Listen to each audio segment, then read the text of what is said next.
धक धक हो रही है क्या? पेपर है 2-3 घंटे बाद, कोई ना, तैयारी हमारी फुल टू डन है। हमने हर लेवल पे हर तरीके से तैयारी करी है, बहुत मेहनत करी है। बस पेपर में डरना नहीं है। फिजिक्स का जो डर था पेपर से निकाल के जाइएगा। कोई पेपर में क्वेश्चन नहीं आ रहा है उसको फटाफट स्किप करिए, दोबारा देखिए मत, पेपर के लास्ट में देखिएगा। कैलकुलेशंस में बहुत ज्यादा उलझिएगा मत, एंड तक कैलकुलेशन रोक के रख दीजिएगा, पेपर खत्म होने के बाद में करिएगा। एक बार गो थ्रू करने के लिए पूरा का पूरा टाइम रखिएगा, 10 से 15 मिनट का। और हम यहाँ पर फटाफट से 1 घंटे के अंदर पूरी केमिस्ट्री को फटाफट कंप्लीट करके जाएंगे, जिससे आपको कोई कॉपी कोई बुक ना उठानी पड़े। जो रास्ते में चलते जा रहे हो वो अपने फोन में देखते हुए जा सकते हैं, और अपने गार्जियंस को लास्ट में फोन दे सकते हैं। बच्चा ऑल दी बेस्ट, अच्छे से करके आइएगा, बेस्ट से बेस्टेस्ट दीजिएगा अपना। मॉर्निंग का टाइम हो रहा है आपका, पेपर में जस्ट जाने वाले हैं। 27 की मॉर्निंग में मैं आपके साथ में यहाँ कनेक्टेड हूँ सुबह 5 बजे, यहाँ पर इस तरीके से कि आपका पेपर बहुत बहुत बहुत अच्छा हो।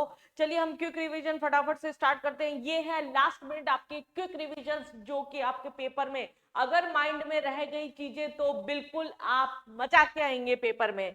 फर्स्ट, सबसे पहले आपको अगर हम बात करते हैं सॉल्यूशन चैप्टर की, गो थ्रू करके जाने फटाफट से सारे फॉर्मूले। फर्स्ट हमारे पास में क्या है, मोलिरिटी। कैपिटल एम यहाँ रिप्रेजेंट कर रहा है आपका molarity. Capital M is molarity, number of moles of solute present in 1 litre of solution. Moles क्या होते हैं, वेट अपॉन मास और वॉल्यूम इनटू 1000, फॉर्मूला याद रहेगा। दूसरा हमारे पास m1v1 is equal to m2v2। ये हमने किस कंडीशन के अंदर ले लिया कि अगर डाइल्यूट मिक्स वाले क्वेश्चन है, एक की मोलिटी दे रखी है, दूसरे का वॉल्यूम दे रखा है, दूसरे की मोलिटी दे रखी है और वॉल्यूम दे रखा है, तो उस कंडीशन के अंदर हम यहाँ पर लगा देंगे m1v1 is equal to m2v2।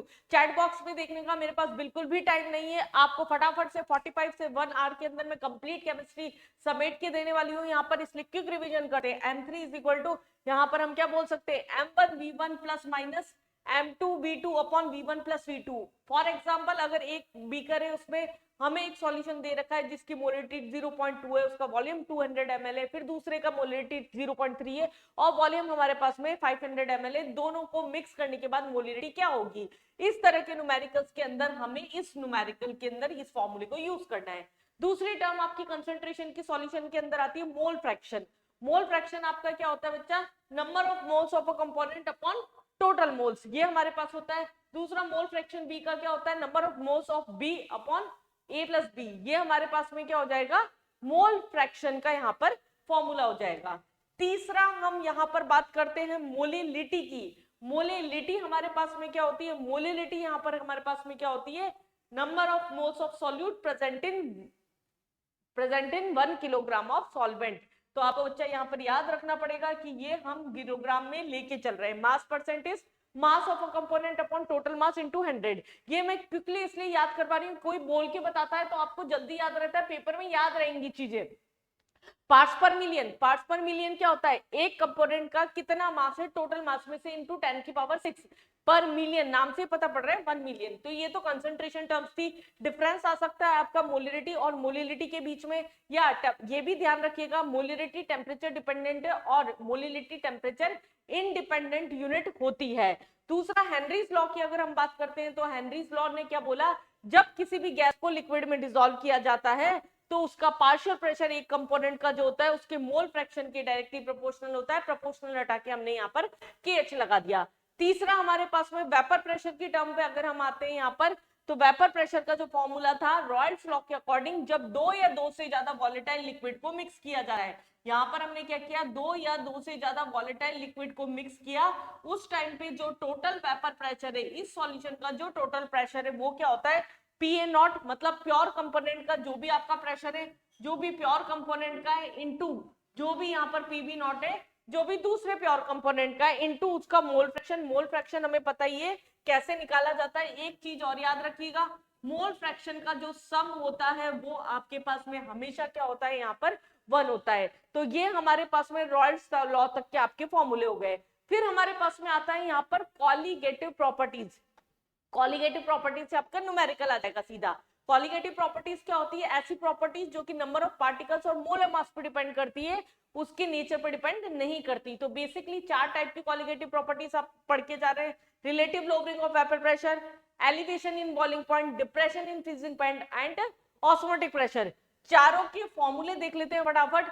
Colligative property में अगर हम बात कर रहे हैं, क्या लिया हमने, एक सॉल्यूशन ले रखा है वॉलेटाइल, उसके अंदर हमारे पास में नॉन वॉलेटाइल सॉल्यूट डाला जा रहा है। अगर नॉन वॉलेटाइल सॉल्यूट यहाँ पर डाला जा रहा है तो उस कंडीशन के अंदर ये हमारे पास में प्योर का वेपर प्रेशर क्या मान ले, पी नॉट मान ले, इसका बॉइलिंग पॉइंट टीबी नॉट मान लो, इसका फ्रीजिंग पॉइंट टीएफ नॉट मान लो, और डालने के बाद में ये हो गया पीएस, बॉइलिंग पॉइंट हो गया टीबी और फ्रीजिंग हो गया टीएफ। न्यूमेरिकल्स में वैल्यूज पुट करने में आपको दिक्कत नहीं आएगी, इसलिए मैंने इस तरह से बता दिया।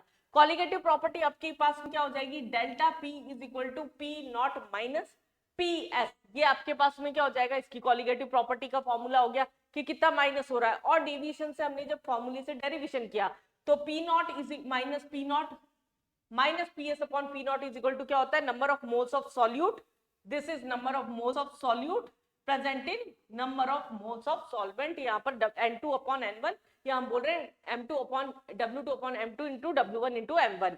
तो ये हमारे पास में क्या है, रिलेटिव लोबरिंग का फॉर्मूला हो गया। दूसरा डेल्टा टीबी की अगर हम बात कर रहे हैं तो डेल्टा टीबी आपका क्या होता है, delta TB is equal to TB minus TB not. Elevation होता है तो हम बड़े में से छोटा करेंगे, ये बढ़ रहा है ये कम हो रहा है तो हम बड़े में से छोटा माइनस करेंगे। के एफ टीबी और टीएफ दोनों ही आपका किस पे डिपेंड करता है, दोनों ही आपका डिपेंड करता है मोलिलिटी पे। तो फॉर्मूला क्या हो गया आपका, delta TB is equal to हो गया KB dot M, M is molality, M हमें मोलिलिटी लेना है, हमने आगे ले लिया, शॉर्ट फॉर्मूले याद रख के जाएंगे पेपर में जिससे कंफ्यूजन ना हो। सिमिलरली डेल्टा टी एफ जो होगा वो क्या हो जाएगा, के एफ डॉट एम, यहाँ पर मोलिलिटी हो गया। और फोर्थ हमारे पास में ये आपका फर्स्ट कॉलिगेटिव प्रॉपर्टी है, second colligative property, third colligative property and this is fourth colligative property. Fourth colligative property करने के बाद में फोर्थ इज ऑस्मोटिक प्रेशर, पाई को हम रिप्रेजेंट कर रहे हैं ऑस्मोटिक प्रेशर से, प्रिंटेड भी कर रखा है मैंने, फटाफट से वो भी बता दूंगी अभी आपको। Pi is osmotic pressure, osmotic pressure हमारे पास में क्या है, molality into R into T, ये हमारे पास में क्या हो गया, osmotic pressure. Van't Hoff factor की अगर हम यहाँ पर बात करते हैं तो वेंट ऑफ फैक्टर, हम क्या बोल रहे हैं यहाँ पर, वेंट ऑफ फैक्टर, ये ऐसा फैक्टर है जो ये बताता है कि एसोसिएशन हो रहा है या डिसोसिएशन हो रहा है, जिससे हमारे पास ऑब्जर्व्ड और कैलकुलेटेड मोलर मास जो होता है वो अलग अलग होता है। तो इसको हम अलग अलग मेथड से निकालते हैं। आई बराबर होता है observed colligative property upon calculated या number of moles after association of dissociation और बिफोर, और यहाँ पर normal molar mass upon abnormal molar mass. एक फॉर्मूला और होता है हमारे पास इसका, normal molar mass upon abnormal molar mass. ये तीन फॉर्मूले हैं जो हमारे पास में वेंट ऑफ फैक्टर के होते हैं। आई की वैल्यू 1 से कम है तो मतलब एसोसिएशन हो रहा है, और आई की वैल्यू 1 से ज्यादा है दैट मींस डिसोसिएशन हो रहा है। तो ये हमारे पास होता है। अगर किसी क्वेश्चन में 100% आयनाइजेशन लिखा तो आई इज इक्वल टू क्या होता है आपका, नंबर ऑफ आयंस जो होते हैं वो होते हैं। फटाफट से इन्हीं फॉर्मूलों को, जिनको दिक्कत है कि मैडम W2 क्या होता है, M2 क्या होता है, हमें तो ये भी नहीं याद आ रहा, तो एक बार से ये फ्लो चार्ट फटाफट से ये देख के जाइएगा। मास परसेंट का फॉर्मूला, पार्ट्स पर मिलियन का फॉर्मूला, मोल फ्रैक्शन का फॉर्मूला, किसको क्या बोलते हैं, सबका रिप्रेजेंटेशन मैंने यहाँ पर दे रखा है। क्विक रिवीजन आप यहाँ से कर सकते हैं। मोलिलिटी यहाँ पर relation between molality and molality, और फिर यहाँ पर रॉयड्स लॉ की कंडीशन के फॉर्मूले हो गए, और उसके बाद में हम मोलिलिटी के बाद में सारे आपके ऑस्मोटिक प्रेशर तक फॉर्मूला हो गया। ये आपका वेंट ऑफ फैक्टर हो गया, वेंट ऑफ फैक्टर के तीनों फॉर्मूले हो गए। उसके बाद में यहाँ पर हमने ले लिया है, यहाँ पर आई फैक्टर से सबको मल्टीप्लाई कर देंगे, आई फैक्टर से मल्टीप्लाई कर देंगे, प्लस अल्फा की वैल्यू क्या होती है हमारे पास में, अगर डिसोसिएशन हो रहा है तो आई इज इक्वल टू, हम जिनको इक्विलिब्रियम नहीं आता वो ये वाला फॉर्मूला यूज करें, और I इज इक्वल टू, अगर डिसोसिएशन हो रहा है और एसोसिएशन हो रहा है तो I minus 1 upon 1 minus 1 minus n, ये हमारे पास में दूसरा फॉर्मूला यूज करें। तो इस तरीके से अगर हम क्वेश्चंस करेंगे तो आसानी से, बहुत आराम से इनको अप्लाई कर पाएंगे पेपर के अंदर। आई होप यहाँ तक समझ में आ रहा होगा आपको। ये हमारे पास में क्या है, समझ में तो क्या आ रहा होगा, अब फाइनली रिवाइज हो रहा होगा। दूसरा चैप्टर जो आपका है इलेक्ट्रोकेमिस्ट्री, इलेक्ट्रोकेमिस्ट्री के अंदर हमारे पास में क्या लेके चल रहा है, फर्स्ट सेल है आपका गैल्वेनिक सेल। गैल्वेनिक सेल का रिप्रेजेंटेशन आपको अच्छे से आना चाहिए। पहली चीज, रिप्रेजेंटेशन मतलब कोई भी मेटल है अपने मेटल आयन में एक्वस कंडीशन के अंदर सॉल्ट ब्रिज से कनेक्टेड है, और X प्लस मान लो दूसरा जिसका रिडक्शन हो रहा है, और ये हमारे पास में X से सॉलिड फॉर्म में, ये एक्वस मीडियम में ही है। ये किसी भी गैल्वेनिक सेल का रिप्रेजेंटेशन होता है। लेफ्ट हैंड साइड पे जो लिखा होता है वो एनोड होता है, ऑक्सीडेशन होता है, नेगेटिव टर्मिनल होता है। राइट हैंड साइड पे रिडक्शन होता है, कैथोड होता है, पॉजिटिव टर्मिनल होता है। ई सेल बराबर क्या होता है, reduction minus oxidation. Cell potential निकालना है अगर कंसेंट्रेशन सेम है। अगर कंसेंट्रेशन आपका डिफर है तो उस कंडीशन में ई सेल बराबर हो जाएगा आपका E not cell minus 0.0591 log oxidation upon reduction. जिसका ऑक्सीडेशन हो रहा है उसका कंसेंट्रेशन ऊपर लेना होता है, जिसका रिडक्शन हो रहा है उसका कंसेंट्रेशन आपको नीचे लेना होता है। उसके बाद में अगर हम बात करते हैं रिडक्शन पोटेंशियल की, मोर नेगेटिव वैल्यू जितनी ज्यादा, एक इलेक्ट्रोकेमिकल सीरीज का आपका क्वेश्चन आता है, मोर रिएक्टिव कौन है, लेस रिएक्टिव कौन है, उसके लिए हमें क्या कॉन्सेप्ट याद रखना है, जितना ज्यादा रिडक्शन पोटेंशियल की वैल्यू नेगेटिव, उतना ज्यादा ऑक्सीडेशन, उतना ही ज्यादा हमारे पास में वो रिएक्टिव होगा नेचर में बाकी दूसरे मेटल या नॉन मेटल से।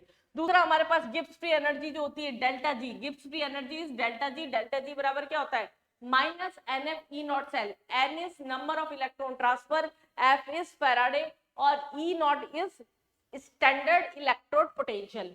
डेल्टा जी बराबर क्या होता है हमारे पास में माइनस 2.303 आरटी लॉग के सी, ये हमारे पास में इसका फॉर्मूला हो गया। ई नॉट सेल का फॉर्मूला क्या होता है, ई नॉट सेल मतलब अगर क्वेश्चन में के सी गिवन है तो इम्प्लाइड होता है हमारे पास में कि ई सेल जो होता है वो 0 होता है, ये आपको न्यूमेरिकल में बताया नहीं जाएगा।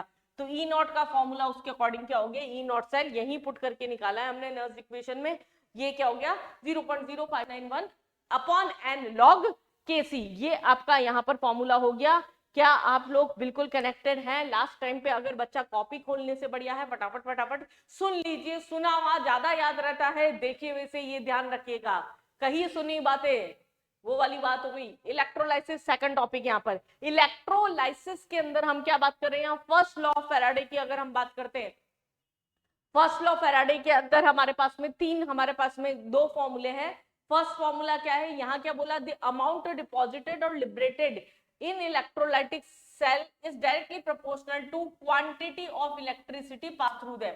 प्रोपोर्शनल हटा के Z लगा रखा है, Q हटा के यहाँ पर IT लगा रखा है, तो W इज इक्वल टू आपका क्या रहता है, ZIT रहता है। W1 upon W2 is equal to क्या हो गया आपका Z1 अपॉन Z2 हो गया। दूसरा सेकंड लॉ के अकॉर्डिंग अगर हम बात कर रहे हैं तो W1 upon W2 is equal to क्या होता है, E1 अपॉन E2। ये कब, जब दो या दो से ज्यादा इलेक्ट्रोलाइटिक सेल्स को अगर हमने सीरीज में अरेंज कर दिया, कंडीशन याद रखिएगा, सीरीज में अरेंज कर दिया यहाँ पर और दोनों में सेम करंट पास किया गया सेम टाइम के ऊपर, तो कितना अमाउंट डिपॉजिट या लिबरेट हो रहा है वो उनके इक्विवेलेंट वेट के इक्वल होता है। याद रहेगा, लॉ से डायरेक्ट क्वेश्चन भी आ सकते हैं। Right a short note on यहाँ पर फर्स्ट लॉ या सेकंड लॉ। 5 नंबर का चैप्टर है आपका 9 मार्क्स का चैप्टर है आपका इलेक्ट्रोकेमिस्ट्री, तो इसका हमें थोड़ा सा ध्यान ज्यादा रखना था शुरू से ही। नेक्स्ट हमारे पास में आता है इलेक्ट्रोलाइसिस के बाद में कंडक्शन वाला पार्ट। तो कंडक्शन के अंदर हम कुछ फॉर्मूलेस पढ़ते हैं यहाँ पर। रेजिस्टेंस बराबर क्या होता है, rho L by A. Conductance क्या होता है, कापा ए बाय एल। मोलर कंडक्टेंस क्या होता है, 1000 अपॉन सी इंटू कापा। और जी स्टार सेल कांस्टेंट आपका क्या होता है, रेजिस्टेंस इनटू कंडक्टिविटी। ये आपके हमारे पास में यहाँ पर क्या हो गए, फॉर्मूले हो गए। जी स्टार क्या है आपका, cell constant. This is molar conductance. जब सॉल्यूशन का कंडक्टेंस नहीं निकाला जाता क्योंकि वो टेम्परेचर डिपेंडेंट होता है, तो हम उसका मोलर कंडक्टेंस निकालते हैं और मोलर कंडक्टेंस का आपका फॉर्मूला क्या हो गया, molar conductance is equal to 1000 upon C into kappa. और कॉलार्थ लॉ क्या था, जिसमें लिमिटिंग मोलर कंडक्टिविटी बताई गई। अब लिमिटिंग मोलर कंडक्टिविटी के लिए हमारे पास में क्या होता है, जो भी कैटायन और एनायन किसी भी इलेक्ट्रोलाइट का, स्ट्रॉन्ग इलेक्ट्रोलाइट के, उसकी लिमिटिंग मोलर कंडक्टिविटी का सम जो होता है वो होता है आपका यहाँ पर स्ट्रॉन्ग इलेक्ट्रोलाइट का into multiply by there stoichiometric coefficient जो होता है। अब वीक इलेक्ट्रोलाइट्स का भी हम यहाँ से कैलकुलेट कर सकते हैं। फॉर एग्जांपल अगर हमें ए बी का निकालना है और क्वेश्चन में हमें कुछ ऐसा डाटा दे रखा है, ए सी का दे रखा है, सी डी का दे रखा है और बी डी का दे रखा है, तो हम क्या करेंगे, कॉमन फैक्टर ढूंढते हैं। ए बी, ए और बी ढूंढा और सी डी अनकॉमन था तो इक्वेशन फर्स्ट और थर्ड को तो हम प्लस कर देंगे और सेकंड को इसमें से माइनस कर देंगे, तो आपका आंसर यहाँ से निकल आएगा। नेक्स्ट अल्फा जो है यहाँ पर क्या है, डिसोसिएशन कांस्टेंट है।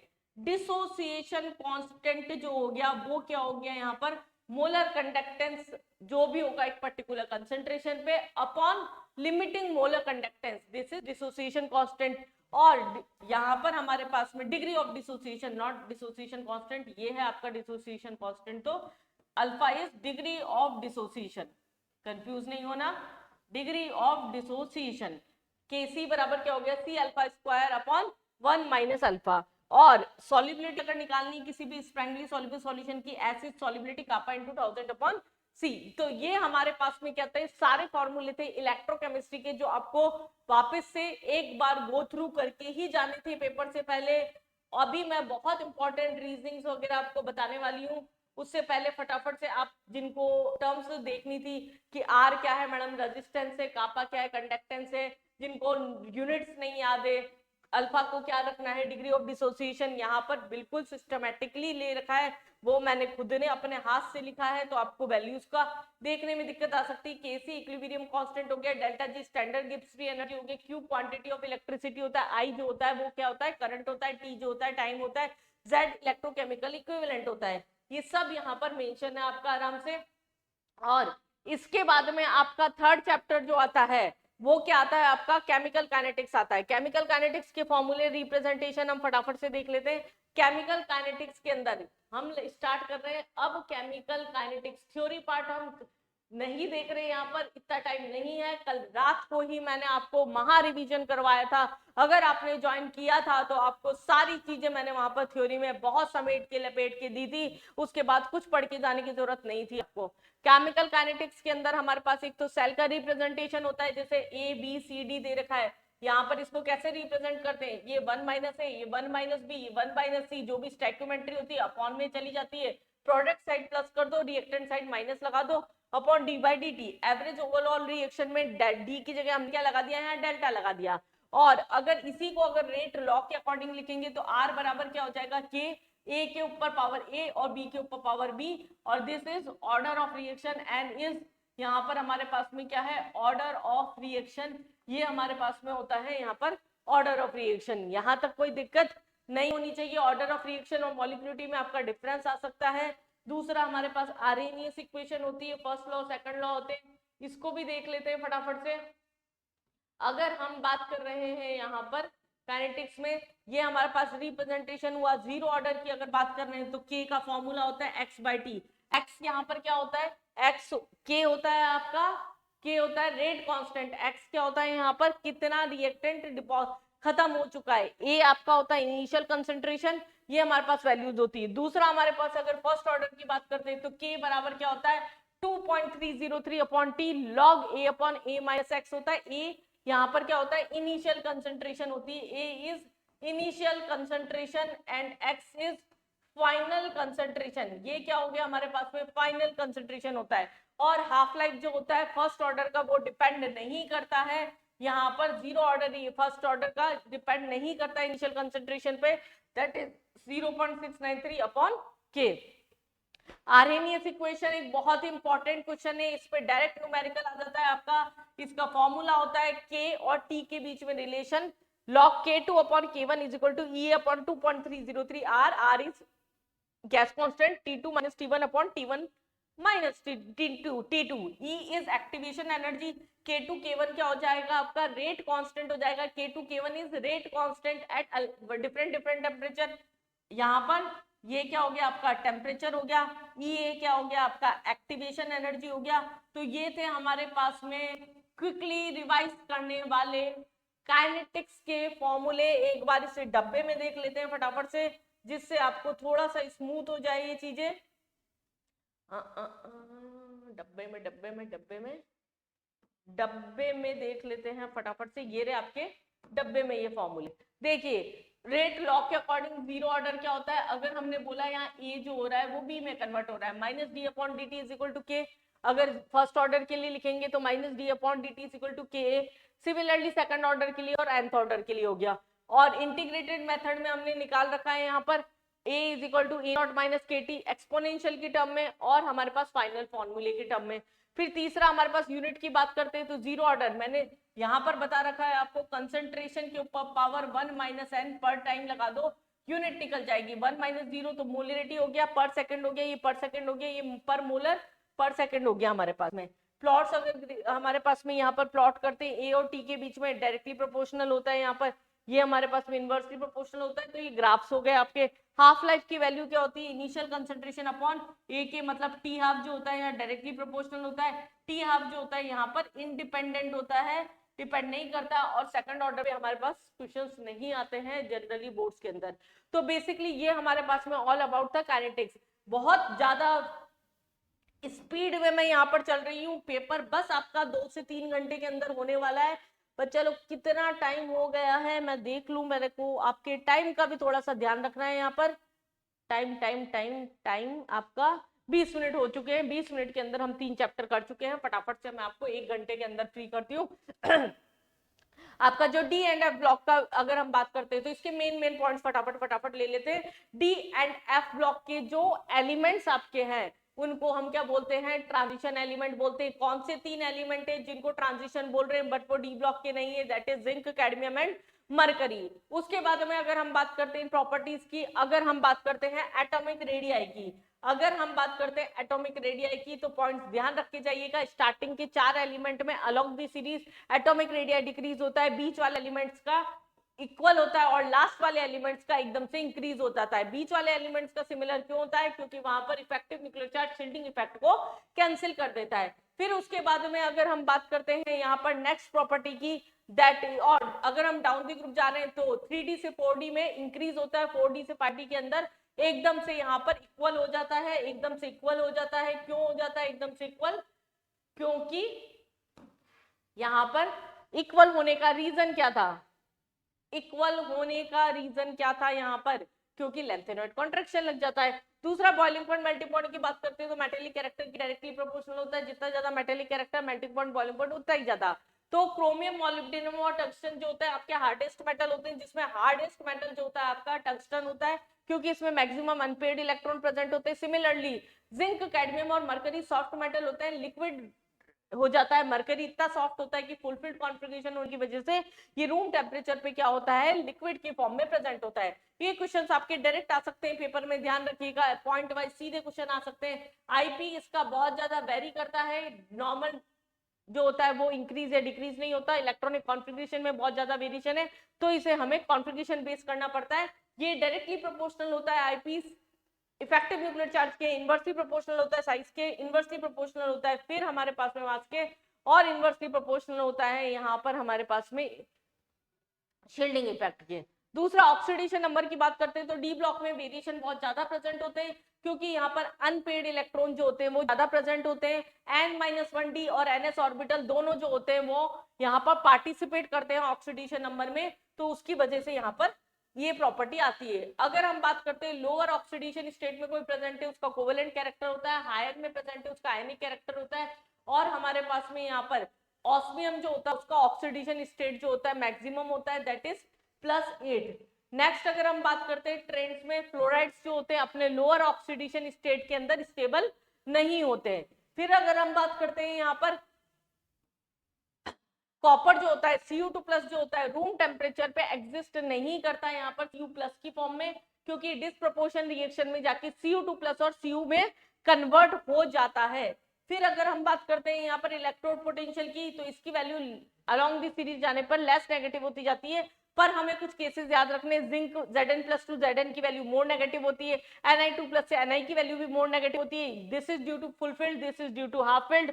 और Mn2+ से Mn की बात कर रहे हैं तो वो हाइड्रेशन एनर्जी के बेसिस पर बताते हैं, मोर नेगेटिव वैल्यू के बेसिस पर। सिमिलरली Sp3+ जो होता है वो आपका एग्जिस्ट नहीं करता, क्यों नहीं करता, क्योंकि 2+ एग्जिस्ट नहीं करता, 3+ एग्जिस्ट करता है। ऐसा क्यों होता है, क्यों, क्योंकि यहाँ पर हमारे पास में Sc3+ के अंदर क्या होता है, नोबल गैस कॉन्फ़िगरेशन आ जाता है। तो ये ऊपर के रीजनिंग पॉइंट से जो आपको अच्छा स्कोर करा सकते हैं, ये सब आपको यहाँ पर याद रखने होंगे। नेक्स्ट अगर हम बात करते हैं यहाँ पर केमिकल रिएक्टिविटी की, तो वेरिएशन बहुत ज्यादा होते हैं, क्योंकि ऑक्सीडेशन नंबर में बहुत ज्यादा वेरिएशन प्रेजेंट होता है। अगर हम बात कर रहे हैं यहाँ पर मैग्नेटिक नेचर की, एक रिपीटेड मोस्ट इंपॉर्टेंट क्वेश्चन है आपका, अनपेयर्ड इलेक्ट्रॉन प्रेजेंट होंगे तो पैरामैग्नेटिक होगा, अनपेयर्ड इलेक्ट्रॉन प्रेजेंट होंगे तो वो डायमैग्नेटिक होगा। अनपेयर्ड इलेक्ट्रॉन क्या होते हैं हमारे पास में, n होता है, म्यू का फॉर्मूला होता है √n+2 बोर मैग्नेटॉन, इससे हम डायपोल मैग्नेटिक मूवमेंट यहाँ पर कैलकुलेट कर सकते हैं। अगर हम कलर की बात करते हैं तो जिसमें अनपेयर्ड इलेक्ट्रॉन प्रेजेंट होते हैं, जब वो ग्राउंड स्टेट से एक्साइटेड स्टेट में जाते हैं तो पास होने वाली एनर्जी को एब्जॉर्ब कर लेते हैं, एनर्जी को एब्जॉर्ब करने के कारण ग्राउंड स्टेट से एक्साइटेड स्टेट में जाने पर उनका कलर जो होता है वो चेंज हो जाता है। कॉम्प्लेक्स फॉर्मेशन टेंडेंसी रखते हैं। ये कॉम्प्लेक्स फॉर्मेशन टेंडेंसी क्यों रखते हैं आपके पास में, क्योंकि कॉम्प्लेक्स फॉर्मेशन टेंडेंसी के अंदर यहाँ पर क्या होता है, सेंट्रल एटम में डी ऑर्बिटल के अंदर वेकेंट डी ऑर्बिटल होता है, तो ये लोन पेयर एक्सेप्ट करके वहां पर इसका फॉर्मेशन कर सकते हैं। दूसरा अगर हम बात करते हैं, ये क्या करते हैं, एलॉय फॉर्मेशन टेंडेंसी रखते हैं। एलॉय फॉर्मेशन टेंडेंसी क्यों रख रहे हैं, एलॉय फॉर्मेशन टेंडेंसी क्यों रख रहे हैं, फटाफट से बताइए। एलॉय फॉर्मेशन टेंडेंसी यहाँ पर ये इसलिए रखते हैं क्योंकि यहाँ पर इनका साइज अप्रोक्सीमेटली सेम होता है, इनके ऑक्सीडेशन स्टेट में वेरिएबिलिटी प्रेजेंट होती है, तो ये जो नॉर्मल एलिमेंट्स होते हैं उससे इनका मेल्टिंग पॉइंट बॉइलिंग पॉइंट भी जो होता है वो ज्यादा होता है। नेक्स्ट अगर हम बात करते हैं कैटालाइटिक प्रॉपर्टी की, तो ये कैटलिस्ट की तरह बिहेव करते हैं क्योंकि इनके पास फ्री वैलेंसी प्रेजेंट होती है, मतलब वेरिएबल ऑक्सीडेशन स्टेट प्रेजेंट होता है, तो उसकी वजह से कैटालाइटिक प्रॉपर्टी शो करते हैं। नेक्स्ट हम बात करते हैं यहाँ ऑक्साइड और ऑक्सो आयंस की, और फिर उसके बाद में हमने यहाँ पर KMnO4 K2 Cr2 in सब का प्रिपरेशन लास्ट में तो क्या ही रटोगे, रट लिए होंगे तुमने अभी तक ये सब। तो अब नेक्स्ट बात कर लेते हैं यहाँ पर सीधा एफ ब्लॉक की। एफ ब्लॉक को हम क्या बोलते हैं, इनर ट्रांजिशन एलिमेंट बोलते हैं। पहला क्वेश्चन लेंथेनॉइड और एक्टेनॉइड में ज्यादा इजीली किसको पढ़ा जा सकता है, तो बच्चा लेंथेनॉइड को इजीली स्टडी किया जा सकता है क्योंकि उसका ऑक्सीडेशन स्टेट +3 स्टेबल होता है, जबकि एक्टेनॉइड का +2 +3 +4 दोनों होता है, और plus they are radioactive also, तो इनको इजीली हम स्टडी नहीं कर सकते। दूसरा मेन क्वेश्चन यहाँ पर एटॉमिक साइज से। एटॉमिक साइज जो होता है लेंथेनॉइड्स के अंदर रेगुलर इंटरवल में क्या होता है, डिक्रीज होता जाता है due to lanthanoid contraction. 4f का पुअर शील्डिंग, यहाँ पर शील्डिंग इफेक्ट होता है जिसकी वजह से यहाँ पर लेंथेनॉइड कॉन्ट्रैक्शन के कारण क्या होता है, आपका साइज जो होता है रेगुलरली यहाँ पर डिक्रीज होता जाता है। नेक्स्ट अगर हम बात करते हैं यहाँ पर प्रॉपर्टीज के, आईपी जो होगा एक्टेनॉइड के कंपेयर में इसका ज्यादा हो, यहाँ पर साइज छोटा है तो ज्यादा होगा। ये कलर्ड फॉर्मेशन टेंडेंसी रखेंगे, F1 से लेकर F13 तक अनपेड इलेक्ट्रॉन प्रेजेंट होंगे, कलर फॉर्मेशन टेंडेंसी रखेंगे, मैग्नेटिक नेचर रखेंगे अगर अनपेड इलेक्ट्रॉन प्रेजेंट है।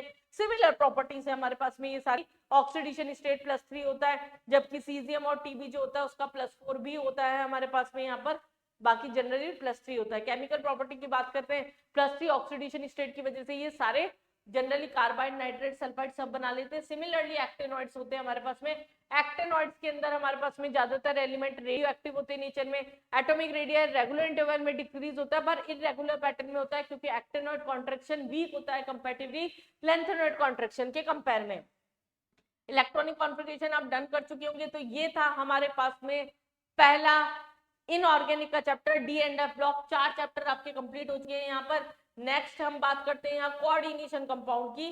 कोऑर्डिनेशन कंपाउंड के अंदर हमें पता है डबल सॉल्ट्स क्या होते हैं। डबल सॉल्ट्स क्या होते हैं, ऐसे कंपाउंड जिसके अंदर डिफरेंस आ सकता है बोर्ड के अंदर। डबल सॉल्ट क्या होते हैं, जो 2 सिंपल सॉल्ट से मिलकर बने होते हैं। कोऑर्डिनेशन कॉम्प्लेक्स क्या होते हैं आपके, जो कि एक बार फॉर्म होने के बाद में दोबारा अपने आइंस में डिसोशिएट नहीं हो सकते। फर्स्ट हमारे पास यहाँ बर्नर्स थ्योरी थी। बर्नर्स थ्योरी के अकॉर्डिंग बोला किसी कंपाउंड में 2 टाइप की वैलेंसी होती है, प्राइमरी और सेकेंडरी वैलेंसी। प्राइमरी वैलेंसी उसका ऑक्सीडेशन नंबर होती है, सेकेंडरी वैलेंसी उसका यहाँ पर कोऑर्डिनेशन नंबर होती है। तो ये हमारे पास में बर्नर्स थ्योरी थी, उससे नंबर ऑफ आयंस निकालने सीखे थे हमने यहाँ पर।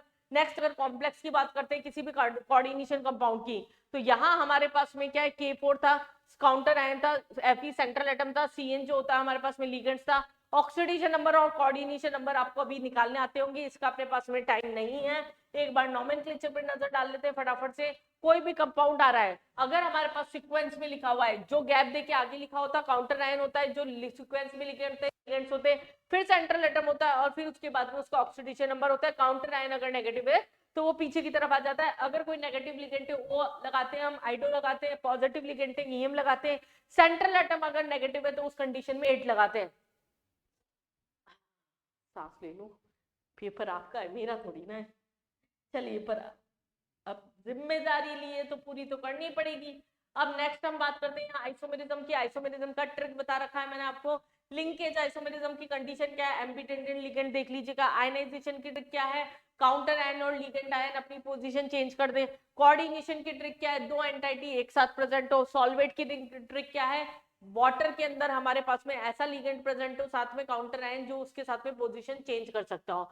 ज्योमेट्रिकल और स्टीरियो ऑप्टिकल 2 टाइप के आइसोमर्स होते हैं, सिस ट्रांस फेशियल मेरिडियनल। इसकी कंडीशन याद रखिएगा, Ma3B3 ये एक इंपॉर्टेंट केस है फेशियल मेरिडियनल का। अगर सेम प्लेन में सेम लिगेंड प्रेजेंट है तो फेशियल बोलते हैं, अगर अपोजिट में प्रेजेंट है तो इसको हम यहाँ पर मेरिडियनल बोल रहे हैं यहाँ पर। नेक्स्ट अगर हम बात करते हैं आयनाइजेशन, ये सब मैंने क्विकली आपको बता ही दिया। वैलेंस बॉन्ड थ्योरी जो इस चैप्टर का सबसे इंपॉर्टेंट टॉपिक है। वैलेंस बॉन्ड थ्योरी से आप क्या क्या निकाल सकते हैं, हाइब्रिडाइजेशन निकाल सकते हैं, शेप निकाल सकते हैं, उसकी ज्योमेट्री निकाल सकते हैं, उसका मैग्नेटिक नेचर निकाल सकते हैं, इनर ऑर्बिटल या आउटर ऑर्बिटल कॉम्प्लेक्स से वो निकाल सकते हैं। एक एग्जांपल से हम फटाफट इसे समझ के चलते हैं, और ये वैसे भी बहुत रिपीटेड क्वेश्चन है आपका। NiCl4 2- अगर हमारे पास है तो इसका सबसे पहले आप ऑक्सीडेशन नंबर निकाल लीजिएगा। ऑक्सीडेशन नंबर निकालने के बाद में ग्राउंड स्टेट में उसका कॉन्फ़िगरेशन लिख दीजिए। 3d8 था, निकल का 3d8। यहाँ पर भी सेम कंडीशन है 3d8, लेकिन यहाँ पर Cla वीक लिगेंड है, यहाँ Cna that is strong ligand है। अगर वीक लिगेंड है तो स्ट्रॉन्ग, हमने क्या किया, एक्साइटेड स्टेट में जैसे ही गए तो इसकी पेयरिंग नहीं कराई। लेकिन अगर स्ट्रॉन्ग लिगेंड है तो हमने इसको उठा के यहाँ पटक दिया, इसकी पेयरिंग करा दी। अब जब हमें लिगेंड्स बढ़ने, यहाँ कितने 4 थे, हमने 4 बढ़ने थे, sp3 हो गया, यहाँ 4 बढ़ने थे तो dsp2 हो गया।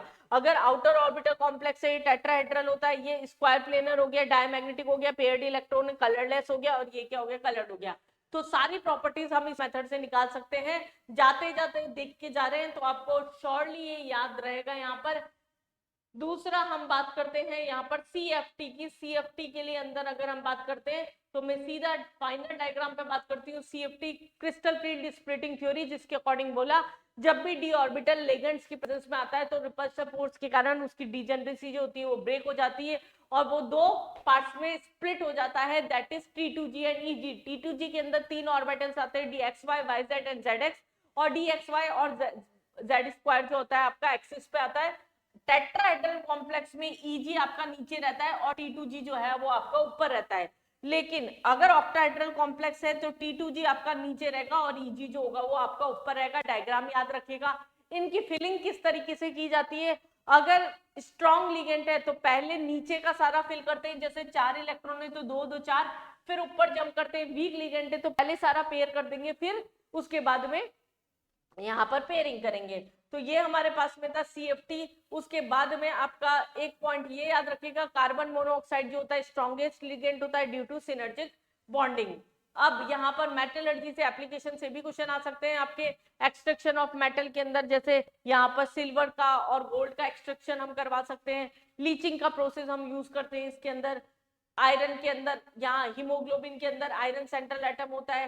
ट्रीटमेंट जो होता है कैंसर का सिस्प्लैटिन से होता है, ये एक इंपॉर्टेंट क्वेश्चन है, इंपॉर्टेंट क्वेश्चन है सिस्प्लैटिन वाला। दूसरा कैल्शियम जो होता है वो हार्डनेस ऑफ वाटर के लिए निकालने के लिए ADT यूज होता है, उसके अंदर हमारे पास में सेंट्रल एटम हम लेके चल रहे हैं। ये थे हमारे कोऑर्डिनेशन कंपाउंड के अभी तक का सबका पूरी तरीके से लेखा जोखा। क्या आपको ये बात समझ में आ चुकी है? क्या आपको ये बात समझ में आ चुकी है?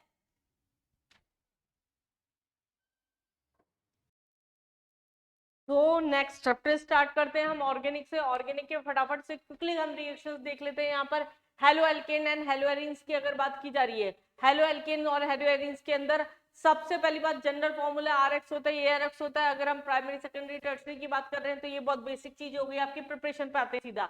अगर हमें याद रखना है IUPAC हम नहीं करके जाएंगे अभी इस टाइम पे, लास्ट टाइम पे तो एटलीस्ट हम पूरा पढ़ चुके हैं ये, क्योंकि बार बार हम यहाँ पर क्या लेके चलेंगे, रुक जाइए, सिस्टम थोड़ी सी देर के लिए रिस्पॉन्ड नहीं कर रहा है, 1 सेकंड का टाइम दीजिए मुझे। हाँ तो बच्चा, अगर हम प्रिपरेशन की बात कर रहे हैं एल्काइल हैलाइड की, तो उसे किससे बनाया जा सकता है, अल्कोहल से बनाया जा सकता है। किससे? PCl3, PCl5, SOCl2 और लुकास रिएजेंट। लुकास रिएजेंट क्या होता है? कंसंट्रेटेड HCl प्लस एनहाइड्रस, जो भी हमारे पास में सॉल्यूशन होता है ZnCl2 उसका मिक्सचर। फिर दूसरा अगर हम बात कर रहे हैं यहाँ पर हेलो एल्केन्स के अंदर प्रिपरेशन की, तो हमने यहाँ पर सारी रिएक्शन ले रखी है। लुकास रिएजेंट HX के साथ में रिएक्शन करा रहे हैं तो H2O निकलेगा, HX अटैक करेगा। यहाँ पर ये टेस्ट होता है प्राइमरी सेकेंडरी टर्सरी अमाइन का। ROX की अगर PX3 के साथ में रिएक्शन कराते हैं तो RX बनता है, अगर PCl5 के साथ में रिएक्शन करा रहा है RCl बनेगा, अगर SOCl2 के साथ में रिएक्शन करा रहा है RCl बनेगा और आपका SO2 बनेगा। ये हमारे पास में रिएक्शन होती है। दूसरी अगर हम रिएक्शन करवा रहे हैं यहाँ पर एल्कीन के साथ, HBr के साथ में रिएक्शन करा रहे हैं, अगर मोर स्टेबल कार्बोकेटाइन पे मेजर प्रोडक्ट बन रहा है, मतलब मार्कोनिक्स रूल के अकॉर्डिंग बन रहा है। अगर HBr प्लस परऑक्साइड के साथ में करा रहे हैं तो एंटी मार्कोनिक्स रूल के अकॉर्डिंग आपका प्रोडक्ट बनेगा। एल्केन का आप हेलोजिनेशन करवा दीजिए, H हटाते जाइए, Cl अटैक कराते जाइए। तो इस तरीके से हम हेलोजिनेशन के थ्रू भी इसकी प्रिपरेशन कर सकते हैं। फिर अगर हम बात करते हैं यहाँ पर गेटरमैन रिएक्शन, सैडमेयर रिएक्शन, ये इंपॉर्टेंट रिएक्शन है। एनिलीन की जब सोडियम नाइट्राइड के साथ में रिएक्शन कराते हैं, बेंजीन डाइजोनियम क्लोराइड आपका बनता है, बेंजीन डाइजोनियम क्लोराइड की क्यूप्रिक हैलाइड के साथ में रिएक्शन कराते हैं तो एक्स ग्रुप अटैक कर जाता है, इसको सैडमेयर रिएक्शन बोलते हैं। अगर कॉपर प्लस HX के साथ रिएक्शन करा रहे हैं तो हेलोएरीन ही बनता है, पर इसे यहाँ पर गेटरमैन रिएक्शन बोलते हैं। डाइजोडाइजेशन अगर Ki की प्रेजेंस के अंदर करा रहे हैं तो आई अटैक कर जाएगा। यहाँ पर फिजिकल प्रॉपर्टीज की अगर बात करते हैं तो हम कंबाइंड लेते हैं, हेलो एल्केन और हेलो एरिन जो होता है वाटर के अंदर स्लाइटली सॉल्युबल होते हैं या इनसॉल्युबल होता है, जबकि ऑर्गेनिक सॉल्वेंट में सॉल्युबल होता है। सॉल्युबिलिटी की अगर हम बात करते हैं, कार्बन जैसे जैसे बढ़ते जाएंगे वैसे वैसे सॉल्युबिलिटी जो होगी यहाँ पर वो क्या होती जाएगी, कम होती जाएगी। बॉइलिंग पॉइंट की अगर हम बात करते हैं, मोलर मास के डायरेक्टली प्रोपोर्शनल होता है, ब्रांचिंग के इनवर्सली प्रोपोर्शनल होता है, उसके बेसिस पर आप इसके क्वेश्चंस करके आ सकते हैं। नेक्स्ट अगर हम बात करते हैं इसकी केमिकल प्रॉपर्टीज की, तो न्यूक्लियोफिलिक सब्स्टिट्यूशन रिएक्शन, जैसे ही देखो अल्काइल हैलाइड के साथ एक्वस बेस प्रेजेंट है तो एक्स हटा के OH अटैक करवा देना। SN1 SN2 दो तरीके से यहाँ पर रिएक्शन होती है। SN1 में order of reactivity 3 degree 2 degree 1 degree होता है, SN2 के अंदर order of reaction 1 degree 3 degree 2 degree 1 degree होता है और SN1 के अंदर, और SN2 में 1 degree 2 degree 3 degree on the basis of steric hindrance. SN1 के अंदर क्या होता है आपका रेसिमाइजेशन होता है, और SN2 के अंदर जो होता है वो क्या होता है, इन्वर्जन होता है। नेक्स्ट रिएक्शन जो हमने इसी के एग्जांपल्स पढ़ रखे, अल्कोहल एक्वस प्रेजेंस में OH अटैक कर जाएगा, NH3 की प्रेजेंस में NH2 अटैक कर जाएगा, KCN की प्रेजेंस में CN अटैक कर जाएगा, और AgCN की प्रेजेंस में यहाँ पर CN अटैक कर जाएगा।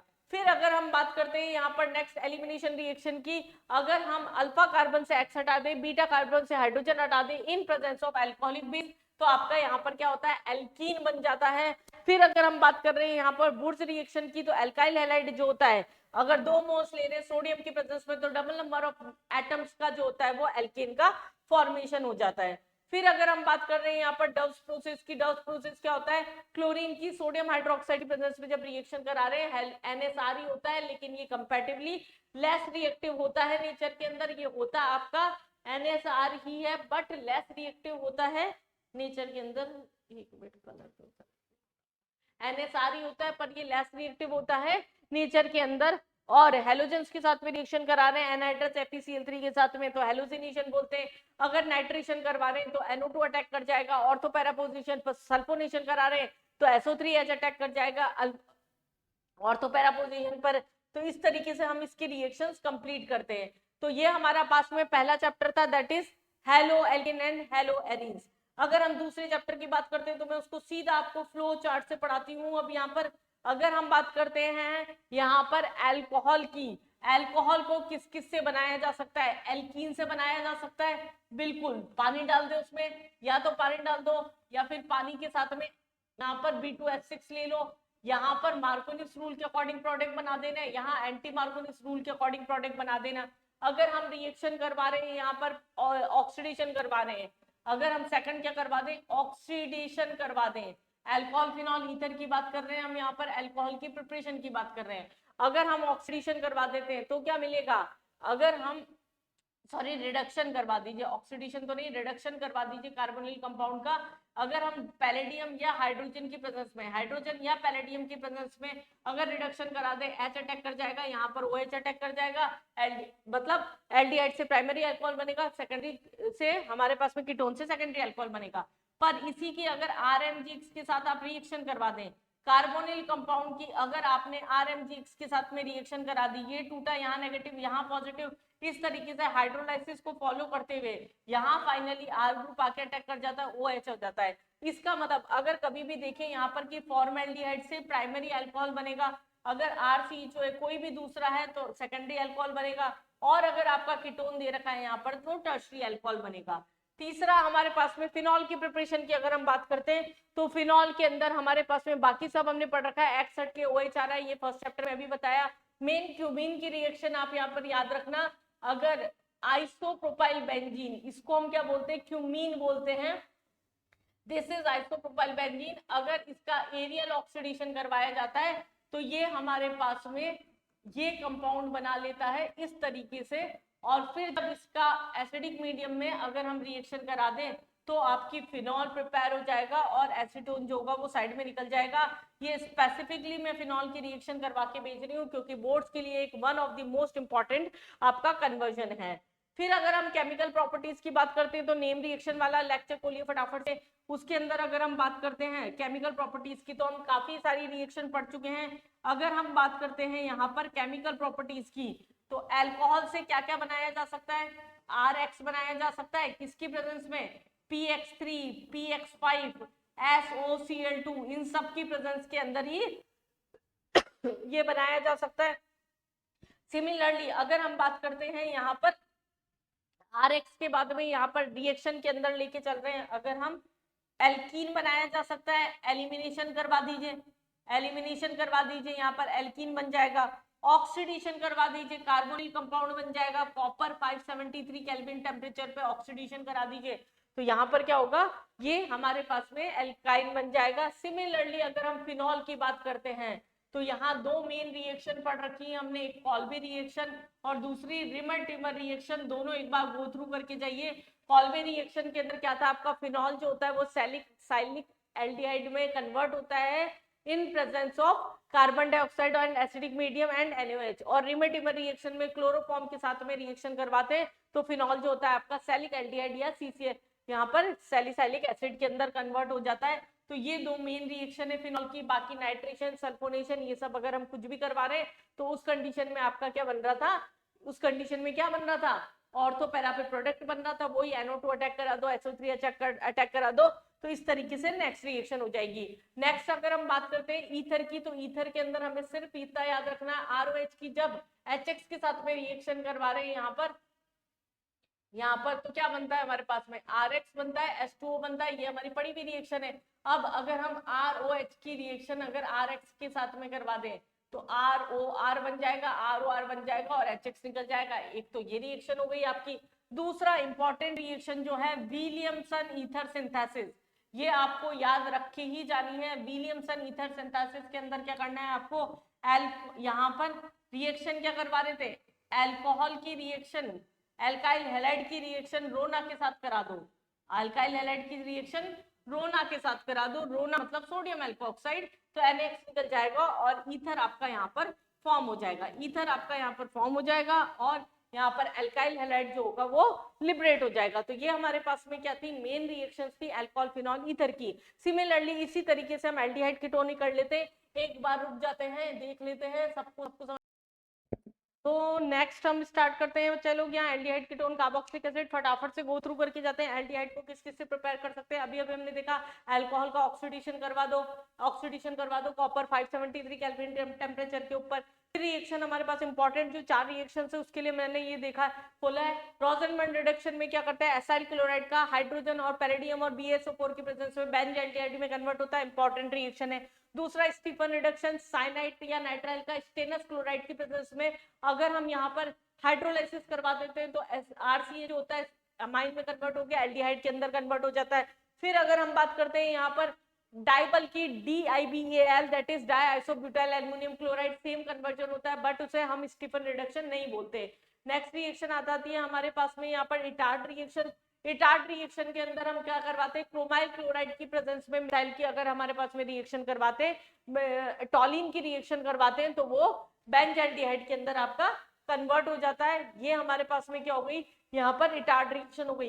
इटार्ड, रोसेनबर्ग, ये सब बहुत ही इंपॉर्टेंट रिएक्शन है इसकी जो कि आपको करके जानी है। एक है आपकी गैटरमैन कॉच रिएक्शन, जब बेंजीन का कार्बन मोनोऑक्साइड और HCl की प्रेजेंस में रिडक्शन ऑक्सीडेशन करवा रहे हैं तो ये क्या होता है, यहाँ पर बेंजल्डिहाइड के अंदर आपका कन्वर्ट हो जाता है। ये हमारे पास में रिएक्शंस हो गई। नेक्स्ट अगर हमारे पास कीटोन की बात करते हैं तो कीटोन स्पेसिफिकली क्या है, सेकेंडरी अल्कोहल का ऑक्सीडेशन करवा दो तो हमारे पास में कीटोन बन जाता है। या फिर अगर हम बात कर रहे हैं hydration of alkyne, hydration of alkyne का मतलब क्या हो गया, जैसे अगर हम बात कर रहे हैं यहाँ पर CH3H अगर हमारे पास में यहाँ पर क्या है CH3 ट्रिपल बॉन्ड CHA, अगर हम इसकी रिएक्शन करवा दें, एक मिनट होल्ड करिए, हैंग हो गया है, 2 मिनट के लिए रुकना पड़ेगा आपको, 1 सेकंड रुक जाइए, बस 1 सेकंड। बेटा पेपर में डरना कुछ भी नहीं है, ये मत सोच के जाइएगा कि पेपर हार्ड आ सकता है। यहाँ पर अगर पेपर हार्ड होगा तो सबके लिए होगा, इसलिए कोई टेंशन की बात नहीं है, रिलैक्स होकर जाइएगा। पहला दूसरा क्वेश्चन नहीं आता, घबराना नहीं है, पेपर को पूरा उल्टा कर दो और फिर उसमें से क्वेश्चन स्टार्ट करना है। अगर हम इसका H2O के साथ में रिएक्शन कराएंगे तो यहाँ पर OH आ जाएगा, डबल बॉन्ड मैं हाइड्रोजन बैलेंस नहीं कर रही हूँ। सेकंड स्टेप में यहाँ पर टोटामेरिज्म हो जाता है। टोटामेरिज्म के अंदर आपको क्या करा देना होता है, H यहाँ पर और ये डबल बॉन्ड यहाँ, तो इस कंडीशन के अंदर OH हो गया और यहाँ पर डबल बॉन्ड आके H शिफ्ट हो गया।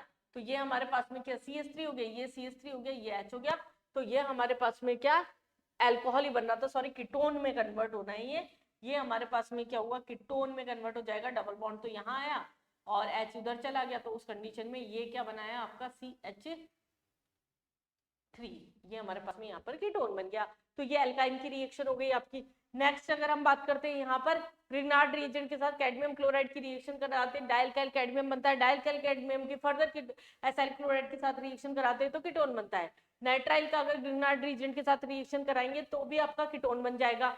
फिडेलक्राफ्ट एसाइलेशन के अंदर क्या होता है, हम बहुत बार पढ़ चुके हैं, HCl निकलेगा, COCH से अटैक कर जाएगा। इस कंपाउंड को हम बोलते हैं एसिटोफिनॉल। अगर इसके बेंजीन के सर पे CO के साथ में यहाँ पर CH3 ग्रुप प्रेजेंट होता है, नाम देख के क्वेश्चन नहीं छोड़ना है बच्चा। अगर केमिकल प्रॉपर्टीज की बात करते हैं तो एसिडिक कैरेक्टर जो होता है डायरेक्टली प्रोपोर्शनल होता है, Ka के इनवर्सली प्रोपोर्शनल होता है, pKa के डायरेक्टली प्रोपोर्शनल होता है, माइनस I के इनवर्सली प्रोपोर्शनल होता है, प्लस I के। ये हमारे पास सारी रिएक्शन। अब हम बात करते हैं केमिकल प्रॉपर्टीज की। यहाँ इसकी केमिकल प्रॉपर्टी में सबसे इंपॉर्टेंट रिएक्शन होती है न्यूक्लियोफिलिक, यहाँ पर एडिशन रिएक्शन। कार्बोनिल कंपाउंड की अगर रिएक्शन करवा रहे हैं न्यूक्लियोफाइल और इलेक्ट्रोफाइल लाइक HCN के साथ, तो साइनोहाइड्रेन बनता है। अगर ऑर्डर ऑफ रिएक्टिविटी की बात कर रहे हैं यहाँ पर तो क्या होगा, अगर हम ऑर्डर ऑफ रिएक्टिविटी की बात कर रहे हैं तो एल्डिहाइड जो होता है मोर रिएक्टिव होता है कीटोन से ड्यू टू ग्रिग्नार्ड रिएजेंट। यहाँ पर हमारे पास ड्यू टू स्टेरिक हिंड्रेंस। अगर अमोनिया और उसके साथ में डेरिवेटिव्स के साथ में रिएक्शन कराते हैं तो यहाँ से आपका H2O निकल जाता है, यहाँ से सॉरी आपका H2O निकल जाता है, यहाँ से आपका H2O निकल जाएगा। इस केस के अंदर यहाँ पर H2O निकल जाएगा और NH एमाइन जो भी होगा आपका उसके अकॉर्डिंग यहाँ पर प्रोडक्ट का फॉर्मेशन हो जाएगा। नेक्स्ट रिएक्शन हम लेके चलते हैं कार्बोनिल कंपाउंड का। अगर रिडक्शन करवा रहे थे तो अल्कोहल बन रहा था, कार्बोनिल कंपाउंड का ऑक्सीडेशन करवाएंगे तो एसिड बन जाएगा। ये दोनों रिएक्शन हम पढ़ चुके हैं। इसके टेस्ट याद रखिएगा। स्पेलिंग सॉल्यूशन हेलोफॉर्म टेस्ट क्या होता है, अल्फा कार्बन जो होता है वो हेलोजिनेटेड हो जाता है और जो बाकी कंपाउंड होता है वो क्या होता है, सॉल्ट के अंदर कन्वर्ट हो जाता है, sodium salt of carboxylic acid के अंदर कन्वर्ट हो जाता है। एल्डोल कंडेंसेशन हमने क्या पढ़ी थी, एल्डोल कंडेंसेशन कंडीशन क्या थी उसकी कि मस्ट है कि आपका अल्फा हाइड्रोजन प्रेजेंट होना चाहिए। जैसे यहाँ पर CH3 है, अगर हम बात कर रहे हैं यहाँ पर CH3, यहाँ पर COH है, अल्फा कार्बन प्रेजेंट है। ये अगला मॉलिक्यूल जो होगा यहाँ पर CH2H CHO, ये था। यहाँ हाइड्रोजन शिफ्ट करना है, अल्फा के सामने अल्फा लिखो, ट्रिक बता रखी है मैंने इसकी। यहाँ पर OH है, यहाँ H है, CH है, H है, CHO है। ये क्या है, डाइल्यूट NOH की प्रेजेंस में रिएक्शन कर रहा था, हीट कर रहे थे हम इसे, H2O निकल रहा था। जब हम इसे हीट कर रहे थे तो H2O निकल रहा था और यहाँ पर कुछ इस तरह का प्रोडक्ट बनेगा अगर सेम टाइप के हैं एल्डिहाइड या कीटोन तो, और अगर डिफरेंट टाइप के हैं तो फिर 4 प्रोडक्ट बनते हैं। ये हम पढ़ चुके हैं। और कैनिज़ारो की कंडीशन, ये चारों प्रोडक्ट वाली रिएक्शन हो गई। किसी को देख के जानी है तो गो थ्रू करके जा सकते हैं। नेक्स्ट रिएक्शन हम बात करते हैं कैनिज़ारो रिएक्शन। कैनिज़ारो की कंडीशन होती है उसमें अल्फा हाइड्रोजन नहीं होता, एक मॉलिक्यूल एल्डिहाइड का ऑक्सीडाइज हो जाएगा, एक मॉलिक्यूल जो होगा वो आपका यहाँ पर रिड्यूस हो जाएगा। तो ये बहुत ही इजी रिएक्शन है। एल्डोल या कैनिज़ारो में से एक रिएक्शन आपके पेपर में हो सकती है। डिफरेंस कैसे करते थे हम, एल्डिहाइड कीटोन के टॉलरेंस, बेंडिक सॉल्यूशन, इन सबसे डिफरेंस करते थे। दूसरा हमारे पास बेंडिक सॉल्यूशन, ये सब हो गए। कार्बोक्सिलिक एसिड की अगर प्रिपरेशन की बात करते हैं तो ग्रिग्नार्ड रिएजेंट के साथ जब कार्बन डाइऑक्साइड की हाइड्रोलाइसिस करते हुए अगर रिएक्शन करवाते हैं तो एसिड का फॉर्मेशन हो जाता है। ट्रिक बता रखा है, जितने भी डेरिवेटिव्स होते हैं, एसाइल क्लोराइड हो गया, एनहाइड्राइड हो गया, अमाइड हो गया, ईस्टर हो गया, सब में पानी डालो। सब में पानी डालोगे तो हमारे पास में एसिड बन जाएगा। कार्बोक्सिलिक एसिड होता है अप्रोटिक रिएजेंट की प्रेजेंस के अंदर क्या होता है, डायमराइजेशन कर लेता है और इंटरमॉलिक्यूलर हाइड्रोजन बॉन्डिंग करने के कारण इसका बॉइलिंग पॉइंट जो होता है वो सबसे ज्यादा होता है। ये हमारे पास में क्या था, कार्बोक्सिलिक एसिड की रिएक्शंस थी। अब क्या था, हमारे पास में एसिड से केमिकल प्रॉपर्टीज बनानी है तो हमने क्या किया था, सब में पानी डाला था। अब क्या करो, सब में से पानी निकाल दो, दोनों एनहाइड्राइड के बीच में से H2O निकाल दो तो एनहाइड्राइड बन जाएगा। अगर हमें अमाइड बनाना है तो जैसे एसिड बनाना है, पीसीएल अगर हैलाइड बनाना है तो जैसे फर्स्ट रिएक्शन पड़ी थी आरओएच की पीसीएल3 पीसीएल5 एसोसिएटिव के साथ सेम रिएक्शन करा दो, सीएल बन जाएगा। अमोनिया के साथ में रिएक्शन कराएंगे, NH2 अटैक कर जाएगा, पानी निकाल दो। फिर दोबारा अगर हमारे पास में ईस्टर बनाना है तो हम क्या करें, अल्कोहल के साथ रिएक्शन करा दे, पानी निकाल दे, ईस्टर बन जाएगा। तो ये हमारे पास सारी रिएक्शंस थी। डी कार्बोक्सिलेशन क्या था, जब सोडा लाइम की प्रेजेंस में अगर हम रिएक्शन करवा रहे हैं यहाँ पर सॉल्ट ऑफ कार्बोक्सिलिक एसिड का, तो एल्केन बनता है। जितने number of carbon atom present होते हैं उससे एक less number of carbon atom का प्रोडक्ट बनता है। ऐसे ही एक रिएक्शन और है यहाँ कॉल्बी रिएक्शन। कॉल्बी रिएक्शन में सॉल्ट लेते कार्बोक्सिलिक एसिड का और वाटर के साथ हाइड्रोलाइसिस कराते हैं, तो जितने कार्बन होते हैं या तो उतने मिलेंगे या उससे डबल मिलेंगे। एक इंपॉर्टेंट रिएक्शन है यहाँ पर हेल बॉलार्ड जेलिंग्से रिएक्शन, जिसमें अल्फा कार्बन जो होता है एसिड का वो मस्ट प्रेजेंट होना चाहिए, उसका हेलोजिनेशन करवा दो और H हटा के X लगा दो। बाकी ये क्या होते हैं, मेटा डायरेक्टिंग होते हैं। ये हमारे पास में क्या था, कार्बोक्सिलिक एसिड, एल्डिहाइड कीटोन और कार्बोक्सिलिक एसिड था। ये आपका इसका क्विक रिवीजन होता है। अब नेक्स्ट हम लेके चलते हैं यहाँ पर अमाइंस वाला चैप्टर। अगर हम बात कर रहे हैं यहाँ पर अमाइंस की, तो अमाइंस में बेसिकली अमाइंस में अगर हम बात कर रहे हैं तो आपको कैसे याद रखना है, इसका ट्रिक बता रखा है मैंने अमाइंस का। आपको अमाइंस के अंदर ऐसे कुछ याद रखना है यहाँ पर कि आपको इस तरीके से कुछ याद रखना है कि जितने भी कार्बन कंटेनिंग ऐसे कंपाउंड से ऑर्गेनिक कंपाउंड जिसमें नाइट्रोजन आता है उन सबका रिडक्शन करा दो। लाइक नाइट्रो का रिडक्शन करवा दो, नाइट्रो कंपाउंड का रिडक्शन करा दो पैलेडियम इसकी प्रेजेंस में या SnHCl की प्रेजेंस के अंदर, तो अमाइन बन जाएगा। अमाइड का रिडक्शन करा दो, RCONH2 है इसका रिडक्शन करा दो तो अमाइड बन जाएगा। हॉफमैन ब्रोमाइड डिग्रेडेशन में क्या होता है, जितने कार्बन प्रेजेंट यहाँ पर होते हैं, जितने कार्बन रिएक्टेंट के अंदर प्रेजेंट होते हैं उससे एक less number of carbon atom का आपका यहाँ पर प्रोडक्ट बनता है। तो ये हमें याद रखना है, हॉफमैन ब्रोमाइड डिग्रेडेशन, ब्रोमीन की प्रेजेंस में डिग्रेडेशन। नेक्स्ट अगर हम बात कर रहे हैं सॉल्युबिलिटी की, तो जो अमाइंस होते हैं वो क्या होते हैं, वाटर के अंदर सॉल्युबल होते हैं। ऑर्डर 1 डिग्री 2 डिग्री 3 डिग्री होता है ऑन द बेसिस ऑफ यहाँ पर हाइड्रोजन बॉन्डिंग। बेसिसिटी एक इंपॉर्टेंट क्वेश्चन है, यहाँ पर ध्यान रखिएगा। ऑर्डर जो होता है वो होता है 3 डिग्री 2 डिग्री 1 डिग्री अगर गैसेस स्टेट के अंदर है तो। अगर एक्वस स्टेट के अंदर है तो आपका ऑर्डर होता है 2 डिग्री 1 डिग्री 3 डिग्री अगर आपका आर ग्रुप जो होगा वो CH3 होगा तो। लेकिन 2 डिग्री 1 डिग्री 3 डिग्री 1 डिग्री होता है अगर आर ग्रुप जो होगा वो C2H5 होगा तो ये कंडीशंस आपको याद रख के जानी है। यहाँ पर बेसिसिटी की सबसे इंपॉर्टेंट क्वेश्चन है इस चैप्टर का, बेसिसिटी। फिर एनिलीन जो होता है वो लेस बेसिक होता है क्योंकि उसका लोन पेयर जो होता है वो रेजोनेंस में पार्टिसिपेट कर जाता है और उसकी वजह से यहाँ पर इस तरह की कंडीशन होती है। फिर अगर हम बात करते हैं रिएक्शन की, तो ये क्या करता है, एसाइलेशन करता है। HCl निकलेगा, COC से अटैक कर जाएगा। अगर इसी की जगह अगर बेंजाइल क्लोराइड या एसाइल क्लोराइड की जगह हो तो उस रिएक्शन को बेंजोइलेशन बोल देते हैं हम। कार्बल अमाइन टेस्ट जो होता है वो प्राइमरी और एरोमेटिक अमाइन जो होते हैं वो टेस्ट देता है, सेकेंडरी और टर्शियरी अमाइन ये टेस्ट नहीं देते। क्लोरोफॉर्म की प्रेजेंस में जब रिएक्शन करा रहे हैं तो यहाँ नाइट्राइल बनेगा और ये टेस्ट है आपका प्राइमरी अमाइन का। नेक्स्ट अगर हम बात करते हैं यहाँ पर इसी के साथ में एक रिएक्शन और है आपकी, थमते हैं, थमना पड़ेगा बेचारे सिस्टम को भी। हम आजकल इतना यूज कर रहे हैं, वो भी कह रहा है कि आप में बहुत एनर्जी है, मैं तो रुक जाता हूं बार बार। तो बेसिकली हमारे पास में एक हेजनबर्ग रिएजेंट जरूर से याद रख के जाइएगा, बेंजीन सल्फोनिल क्लोराइड की रिएक्शन। प्राइमरी अमीन जब बेंजीन सल्फोनिल क्लोराइड मतलब हेजनबर्ग के साथ के साथ रिएक्शन करता है, जो प्रोडक्ट बनता है वो एल्कलाइन मीडियम में सॉल्युबल होता है। सेकेंडरी अमाइन के साथ में जो प्रोडक्ट बनता है वो इनसॉल्युबल होता है एल्कलाइन मीडियम में। टर्शियरी अमाइन जो होता है उसका टेस्ट नहीं देता। अगर एक्सेस ऑफ ब्रोमीन की प्रेजेंस में एनिलीन की रिएक्शन कराते हैं तो ऑर्थो मेटा पैरा तीनों पे आके अटैक कर जाएगा यहाँ पर एनिलीन। सल्फोनेशन भी सिमिलरली ब्यूटेराइन फॉर्मेशन करता है।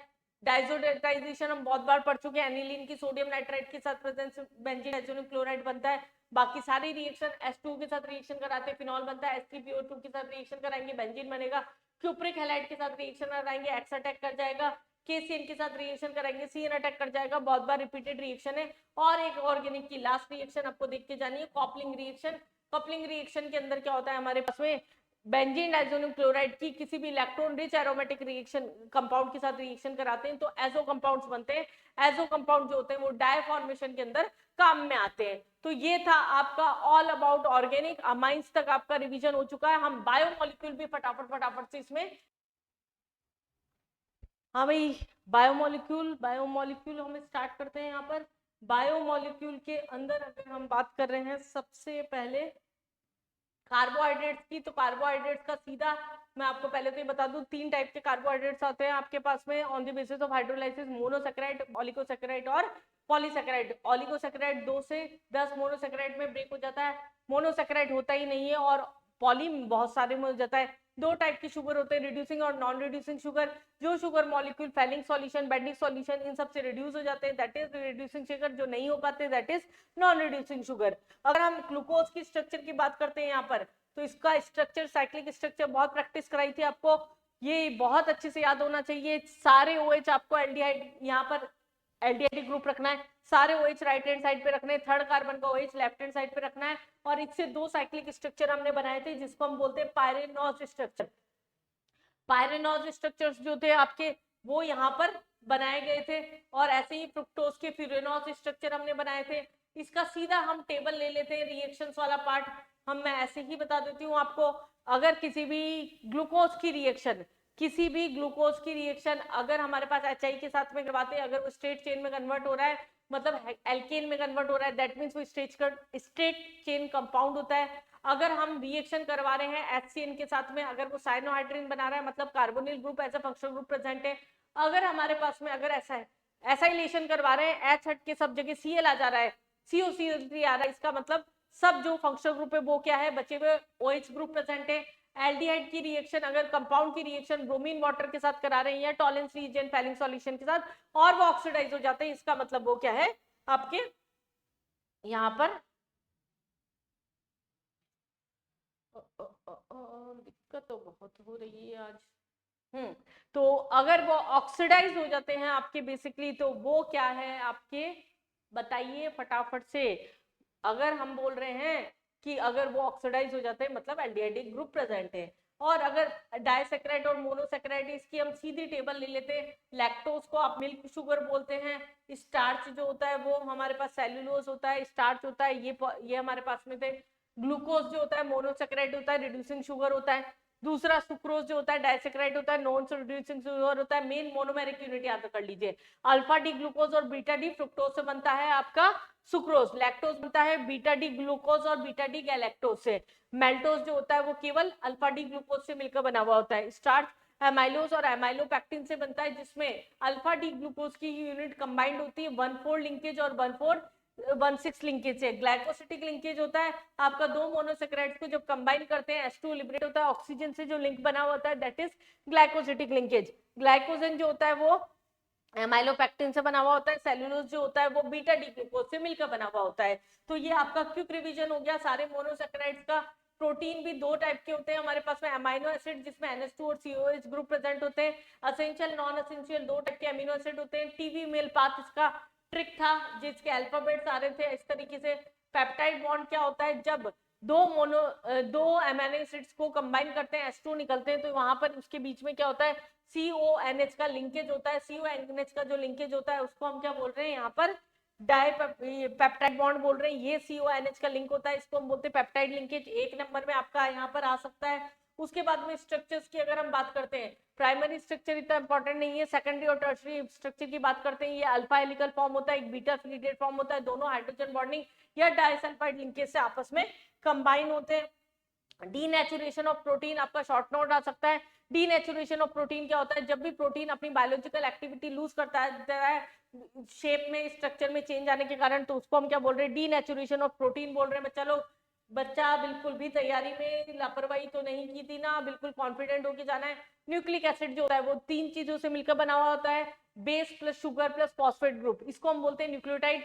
और फॉस्फेट ग्रुप नहीं लगा हुआ होता तो उसे बोलते हैं न्यूक्लियोसाइड। 2 टाइप के बेस होते हैं डीएनए और आरएनए के अंदर। डीएनए में आपका डीऑक्सीराइबोन्यूक्लियोस प्रेजेंट होता है और इधर आपका आरएनए के अंदर राइबोस जो होता है वो प्रेजेंट होता है। मेन डिफरेंस करके चले जाइए आप फटाफट। डीएनए के अंदर जो बेस प्रेजेंट है वो क्या होते हैं, साइटोसिन, थायमिन हमारे पास में, और ग्वानिन और एडेनिन। आरएनए में 3 बेस सेम है, बस यूरेसिल यहाँ पर प्रेजेंट होता है। डीएनए के अंदर डबल हेलिकल स्ट्रक्चर प्रेजेंट होता है। आरएनए जो होता है आपका सिंगल स्ट्रैंड स्ट्रक्चर होता है। डीएनए जो होता है रेप्लिकेशन कर लेता है, जबकि आरएनए जो होता है वो जनरली रेप्लिकेशन नहीं कर पाता है। तो ये कुछ इंपॉर्टेंट डिफरेंसेस है, बोर्ड में सीधा डिफरेंस 20 क्वेश्चन आ जाता है। बाकी विटामिन की टेबल आपको याद करके जानी थी, एक बार वो आपने कर ली होगी, लास्ट टाइम पे करने का मतलब भी नहीं है। ए डी ई के ये आपके क्या होते हैं, हमारे पास में फैट सॉल्युबल विटामिन होते हैं। बी और सी ये आपके क्या होते हैं, वाटर सॉल्युबल विटामिन होते हैं। और बाकी एंजाइम केबल भी आप एक बार ग्रो थ्रू करके चले जाइएगा। यहाँ से एंजाइम्स जो होते हैं, एंजाइम्स एंजाइम्स एंजाइम्स एंजाइम्स जैसे इन्वर्टेज हो गया आपका, सुक्रोज को ग्लूकोज प्लस फ्रुक्टोज में ब्रेक करने के काम आता है। मेल्टेज मेल्टोज को ग्लूकोज में ब्रेक करने के काम आता है। तो ये सब आपका रट्टा मार पार्ट था, जो रिवाइज कराना था वो करा दिया मैंने भैया। अब तो मैं वापस जा रही हूँ सोने। बहुत मेहनत करी है मैंने 5 दिन आपके साथ में, और आपने पूरे साल बहुत मेहनत की होगी। तो पूरी एनर्जी के साथ में अच्छे से पेपर को अटेंड करके आइएगा। ऑल द बेस्ट, घबराना बिल्कुल भी नहीं है। मैं दुआ करती हूँ हर बच्चे के लिए कि वो अच्छे से अच्छा पेपर करके आए, जितनी आपने तैयारी की है उससे थोड़ा सा आपको ज्यादा ही मिले। इसलिए ऑल द बेस्ट बच्चों, अच्छे से अच्छा करके आना। कैटलाइजर्स की टीम के साथ में आगे भी आप जुड़े रहिएगा। चैनल को सब्सक्राइब करके रखिए, जिससे कि आप कंपटीशन लेवल पे हमारे साथ में जुड़े रहें।